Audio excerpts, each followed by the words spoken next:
product teardown, I will close a loop. 2 years ago, I negged Intuit and I told them that they needed to change their payroll onboarding to include savings.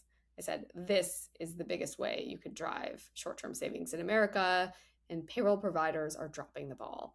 And Intuit responded, and we ended up doing a collaboration. 2 years later, we've published the findings. Very exciting. So number one, thank you, Intuit, for listening. Number two, if you have had your product torn down, Monarch, 8, Sleep, Calm, if you guys have had your product torn down, we too can get these types of results. This experiment increased savings by 5x. So this insight from a product teardown was then built into the onboarding of Intuit's payroll. We added 2 questions, 2 screens, and we drove an increase in savings by 5x. Small changes can have big effects. So I'm going to give you a quick brief on what we did and what happened, but it's a nice, exciting moment where we can say, look, if we actually make a small change at the right moment and in the right way, we can have real behavior change. Okay, so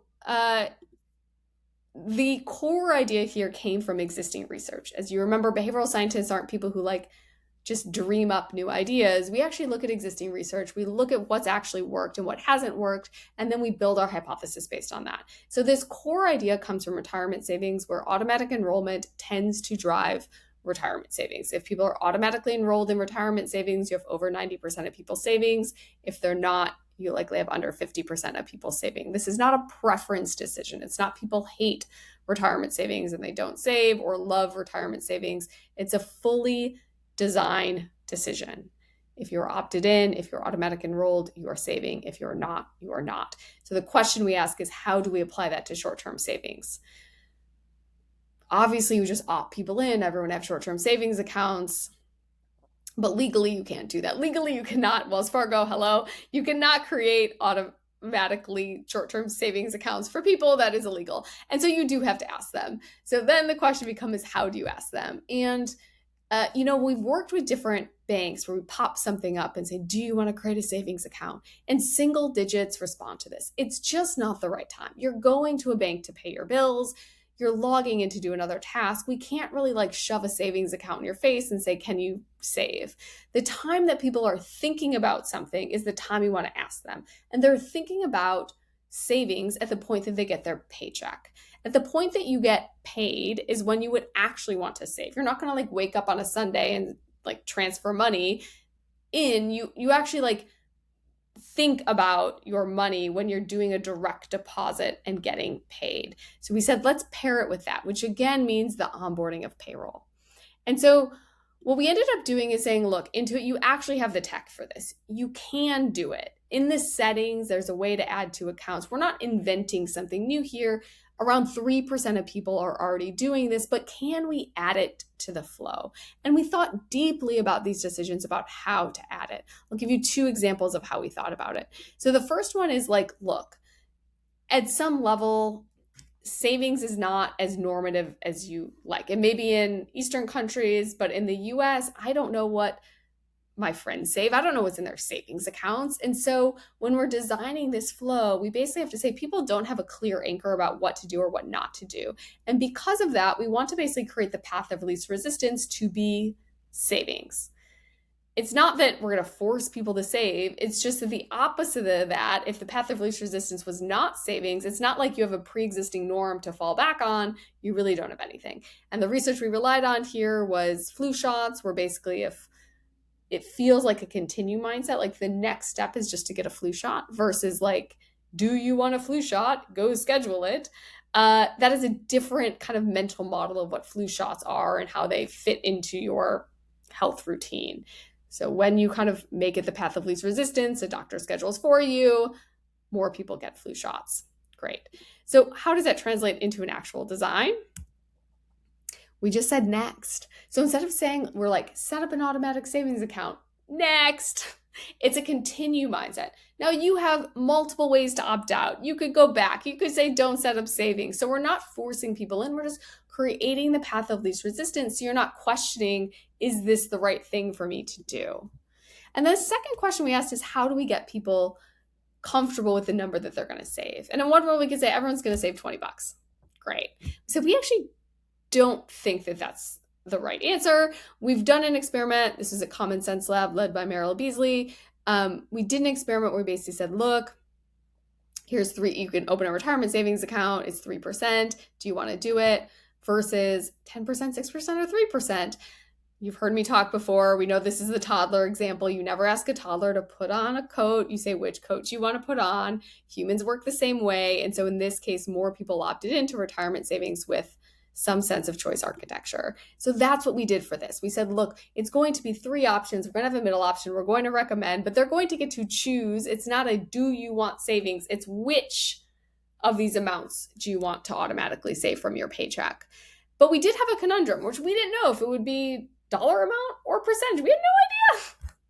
And nor did the experts. Our intuitions were across the board. Some people thought that for low-income Americans, having a dollar amount would be much cleaner because you know exactly what's coming out. Other people thought having a percentage would be much cleaner because if you have a low paycheck, then it's a percentage and you're not going to get a lot taken out. People were split, and when people are split, we do an experiment. And so we did an experiment to figure out not just how much do people save when you put it in their way, in the flow, but then which of these variants actually drives behavior change. The key kind of experimental design, a control, 2 conditions, and then we had people afterwards, they actually still had to add their savings account. And so there was a lot of friction. This was not automatic enrollment. People actually had to do something, which was another big learning, is if we could make it fundamentally simpler by syncing their plan, or, like syncing their bank account versus entering or routing an account number, it could be much easier. Okay, we had a lot of folks in this study. People were lower income than the average in our study. We think because it was mostly hourly workers here. When we look at salary workers, they did hit the normal salary. When we look at salary workers, this was on par with the U.S. averages. Okay, drum roll. It worked. So around 20% on average saved relative to a 3% control. More people saved when we asked them in percentage versus dollar amount. I think to me, this means there's a lot of lessons, but one of them is a just ask. So if I'm driving in McDonald's drive-through, they're going to say, do you want fries with that? I probably was thinking about fries, but I wasn't really thinking about fries at the right time. When they asked that, and all of a sudden I'm like, yeah, sure, great. I'm not against fries, but I just need to be asked at the right time. This is a savings conundrum. Like, people actually do want to save, but if you're not asked at the right time to do it, then it may seem like you don't want to save. So what we did here is intervene during payroll setup at a point where people actually want to do a thing, and it worked. I'll give you kind of 2 other data. So also, by the way, we looked at retention and people changing it, and we have data to suggest that people are not going back and making changes the next month or the month after that. We let the study run for 6 months. So we're fairly confident when we say people want this, that actually they would have gone back into the payroll and made a change within 6 months if they did not want this. The other thing is the friction does matter. And so we had 40% drop off at the point of adding their routing account number. So actually 30% of people actually did want to save. 40% dropped off. And so we did have some level of if we made the flow easier, more people could achieve the intention that they had. And income, had some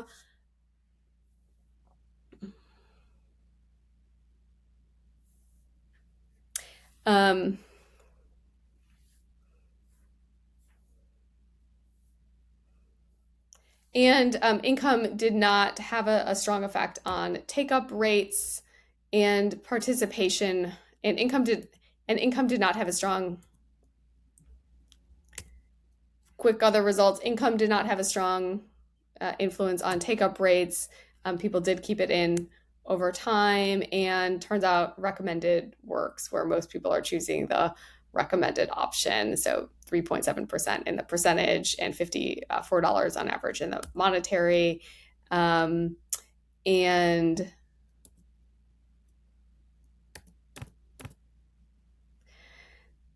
so the net takeaway here is that